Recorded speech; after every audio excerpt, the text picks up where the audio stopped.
est 19h30. Au sommaire de votre journal, les chrétiens célèbrent aujourd'hui la fête de l'Ascension. L'événement marque la montée du Seigneur Jésus-Christ au ciel. Fin du calvaire de la population d'Adiopo-Doumé, le gouvernement vient de réaliser de nouvelles installations d'adduction d'eau potable dans ce village de la commune de Yopougon. Concernant le Tchad, une semaine après la tentative de coup d'État dans ce pays, 2 députés ont été formellement inculpés. Mesdames et messieurs, bonsoir, bienvenue dans cette édition. Aujourd'hui, les chrétiens du monde entier se souviennent de l'Ascension. Dans la foi chrétienne, elle marque l'élévation au ciel de Jésus de Nazareth, 40 jours après sa résurrection. En Côte d'Ivoire, les chrétiens se sont recueillis dans les différentes églises. À la paroisse Notre-Dame de l'Incarnation de la Riviera Palmeraie, les fidèles ont été invités à redoubler d'ardeur dans la foi. Grâce Kando, et c'est son commentaire qu'on écoute.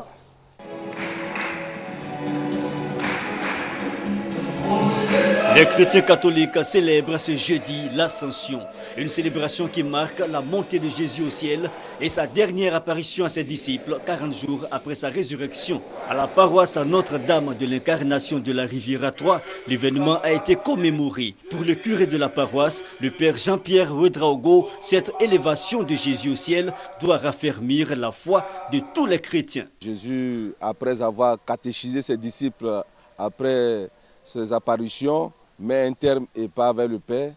Et le sens pour le chrétien, c'est que cette fête de l'Ascension préfigure notre vie dans l'éternité et elle nous prépare aussi à recevoir l'Esprit Saint qui permettra au message pascal de se répandre dans tout le monde entier. Et Jésus en partant nous dit qu'il n'est pas absent, mais qu'il est présent avec nous tous les jours jusqu'à la fin des temps. Pour certains fidèles, la célébration de cette fête de l'Ascension doit être un moment de rapprochement avec Dieu et de changement de comportement. Jésus monte au ciel pour toujours continuer son œuvre. Et en ce qui concerne notre pays, il faudrait que ces grâces qui vont venir du ciel évoluent vers la réconciliation vraie des cœurs. Il faut que vraiment on change de vie et qu'il nous éclaire dans tout ce que nous ferons dans cette vie. Que nous soyons unis. 10 jours après l'Ascension, les chrétiens vont célébrer la Pentecôte, la descente du Saint-Esprit. L'Ascension du Seigneur Jésus-Christ célébrée aujourd'hui, la Ligue pour la lecture de la Bible a voulu marquer ce jour souvenir par le don de soi.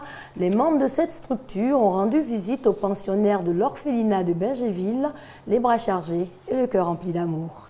Hamza Diaby. Des poubelles, des seaux, des balais et des pelles. C'est avec les bras chargés que la Ligue pour la lecture de la Bible est arrivée à l'orphelinat de garçons de Bingerville. Son objectif, inculquer non seulement une bonne hygiène corporelle et environnementale aux pensionnaires de l'institution, mais aussi leur donner le goût de la lecture de la Bible. La Ligue de la lecture de la Bible a pour objectif de faire de chaque chrétien un acteur dans sa famille, un acteur dans son église et un acteur dans son milieu de travail. Parce que le chrétien doit être un modèle. Une action saluée par personnel et pensionnaires. Nous sommes heureux d'avoir reçu la Ligue pour la lecture de la Bible au sein de notre institution. Nous les remercions pour tous ces dons reçus. Que Dieu les bénisse. J'ai retenu que nous devons être propres à l'école et à la maison. La Ligue pour la lecture de la Bible a pour activité principale la sensibilisation sur le VIH-Sida dans les établissements secondaires, la sensibilisation sur le droit et le bien-être des enfants et surtout la formation sur l'interdiction de la chicotte à l'école. Elle est implantée en Côte d'Ivoire depuis 1961.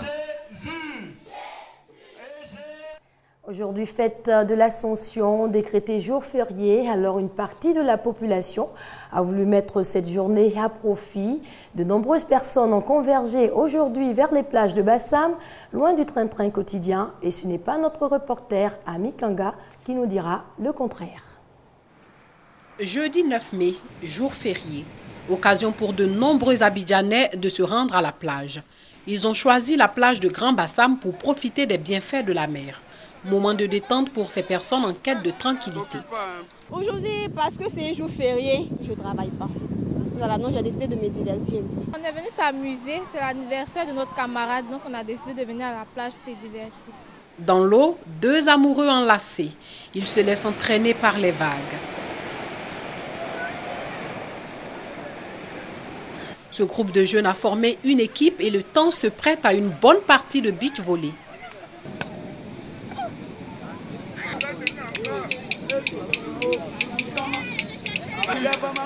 Non loin de là, ces chansonniers amusent Yvonne qui n'hésite d'ailleurs pas à danser.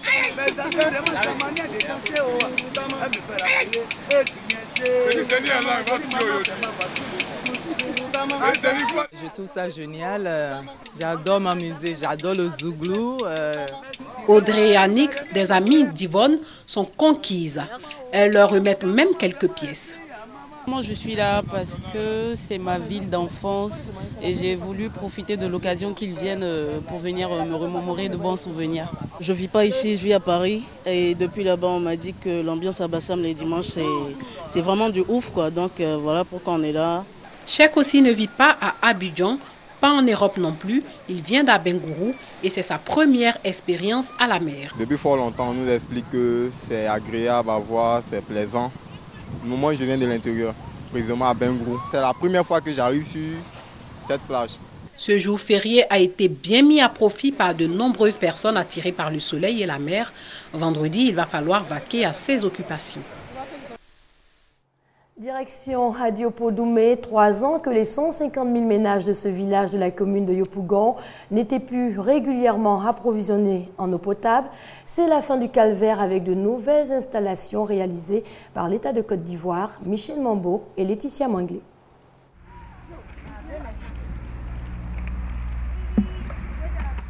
Des illusions pour ces femmes d'Adiopo-Doumé dans la commune de Yopougon. Des heures à attendre de recueillir un peu d'eau pour le ménage et toujours rien. D'habitude, c'est ici on vient chercher l'eau, mais aujourd'hui je suis venue, l'eau est coupée depuis matin. Je vais me retenir sans l'eau. Je suis passée plusieurs l'eau quand je lui ai demandé pardon avant qu'elle me donne. Quand il est parti, mais elle a serré sa mine, mais il a fait comme si serré. Tous les jours c'est comme ça, on souffre pour avoir. Ces souffrances qui duraient depuis 3 ans ne sont plus qu'un souvenir. Le gouvernement vient d'y mettre fin. Adiopo-Doumé a désormais sa station de traitement d'eau potable.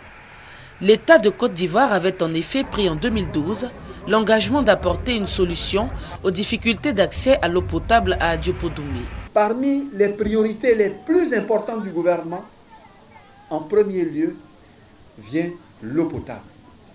Les exigences du président de la République, c'est qu'avant 2015, l'accès à l'eau pour tous dans le pays soit une réalité.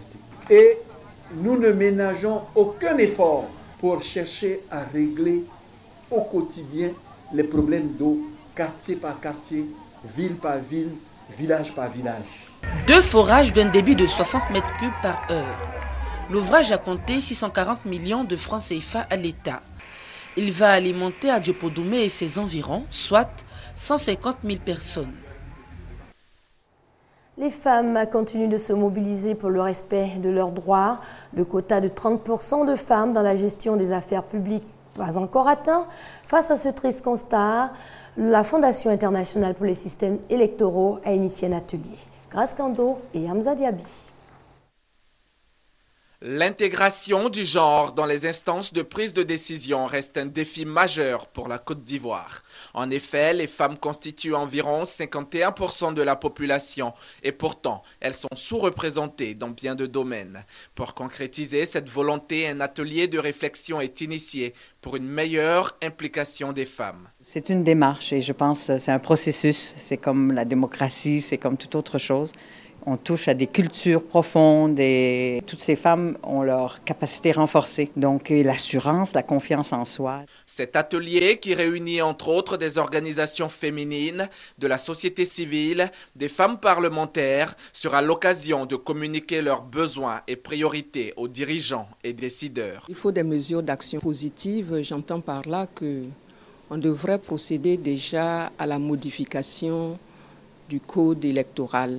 Par exemple, si on avait modifié le code électoral et qu'on avait permis à un grand nombre de femmes de se présenter aux élections municipales et régionales, on aurait eu un résultat beaucoup plus important les femmes sont minoritaires à l'Assemblée nationale. Comment réussir à faire passer nos projets de loi? Dans ce cadre-là, nous travaillons à convaincre nos collègues députés hommes à comprendre que de nombreuses femmes dans les instances de décision ne pourra que faire du bien à notre pays. Au sortir de cette réflexion, les participants seront mieux outillés pour collaborer avec les dirigeants d'institutions et politiques sur la participation de la femme aux prises de décision. La langue française, pas toujours évident d'en maîtriser la grammaire et l'orthographe. Une caravane est alors organisée. Objectif, aider les élèves et étudiants à mieux s'exprimer. Et c'est Franck Coadieu qui nous en fait le compte-rendu. La langue française. Une étude officielle faite en 1983 montre qu'elle est maîtrisée par seulement 25% des Ivoiriens. En 2010, la donne n'a guère changé selon l'Organisation internationale de la francophonie.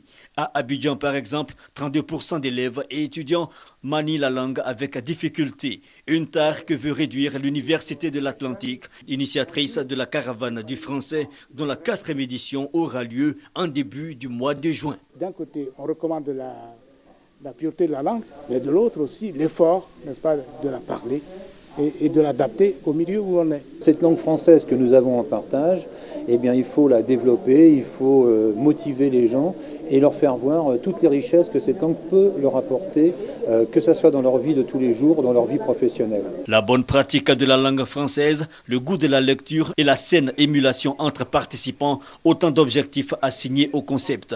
Anissé et Kevin sont l'un étudiant et l'autre élève. Ils ont participé à des périodes différentes à cette compétition intellectuelle. J'ai beaucoup appris à cette compétition. L'orthographe de certains mots, la prononciation. Le principe du jeu est simple. 5 personnes représentant des établissements scolaires et des communes s'affrontent par 3 vagues éliminatoires et une personne est retenue par commune pour la grande finale. L'innovation cette année, l'introduction de la composition française, que du travail en perspective. Une vingtaine de communes est en liste pour la caravane du français édition 2013. Au Tchad, 2 députés ont été formellement inculpés aujourd'hui. Ils sont accusés d'atteinte à l'ordre constitutionnel.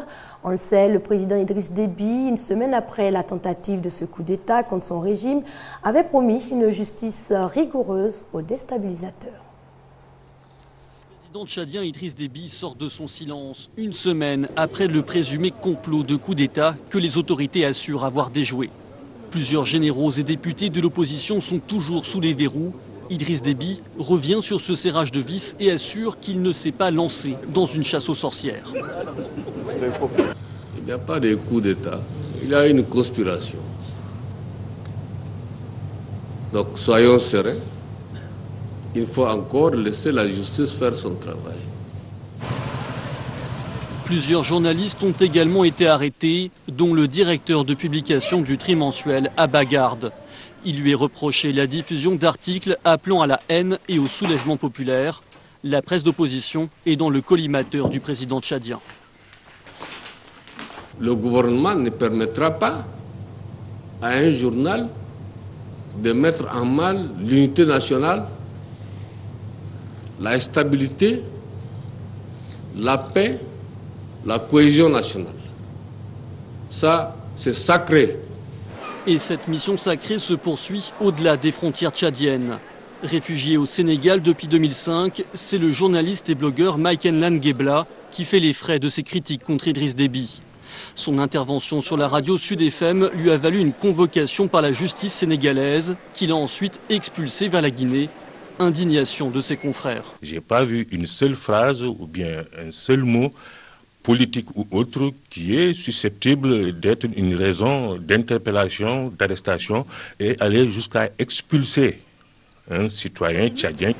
Les ONG de défense des droits de l'homme estiment que cette décision fait suite à un accord conclu lors de la visite du ministre de la Justice tchadien, Jean-Bernard Pataré, au Sénégal quelques jours plus tôt.